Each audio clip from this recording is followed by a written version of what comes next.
তাপসী মণ্ডল সদ্য বিজেপি ছেড়ে তৃণমূলে যোগ দিয়েছেন।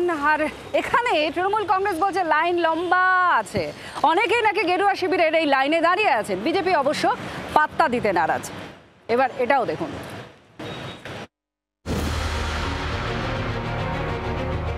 ২৬-এর আগে শুভেন্দু অধিকারীর দুর্গে ভাঙন ধরিয়েছে তৃণমূল। ইতিমধ্যেই পদ্ম ছেড়ে হাতে জোড়া ফুল তুলে নিয়েছেন হলদিয়ার বিধায়ক তাপসী মণ্ডল।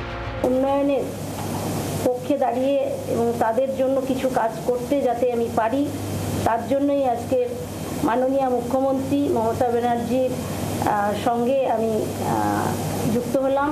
তৃণমূল নেতাদের অবশ্য দাবি, তাপসী শেষ নন। বিজেপির দলবদলের লাইনে থাকা প্রথম নাম তিনি। গুরুত্বপূর্ণ অন্তত 10 থেকে 12টি মুখ নিয়মিত যোগাযোগে রয়েছে। তাদের কেউ কেউ কমাসের মধ্যেই আপনারা দেখতে পাবেন। ২১-এর বিধানসভা নির্বাচনের আগে রাজ্যে দলবদলের হিড়িক পড়ে গিয়েছিল। দলে দলে তৃণমূল ছেড়ে বিজেপিতে গিয়েছিলেন মন্ত্রী, সাংসদ, বিধায়করা। পরে অবশ্য অনেকেই পুরনো দলে ফিরে এসেছেন। বিজেপির আরও অনেকে তৃণমূলে আসতে চাইছেন বলে অতীতে একাধিকবার বলতে শোনা গিয়েছে অভিষেক বন্দ্যোপাধ্যায়কে। বিজেপির নেতারা এখন লাইন দিয়ে রয়েছে তৃণমূলে কবে ঢুকবে, আমরা দরজা বন্ধ করে রেখেছি, যদি খুলি দল উঠে যাবে। তৃণমূলের দল ভাঙানোর হুঁশিয়ারিতে অবশ্য কান দিতে নারাজ গেরুয়া শিবির।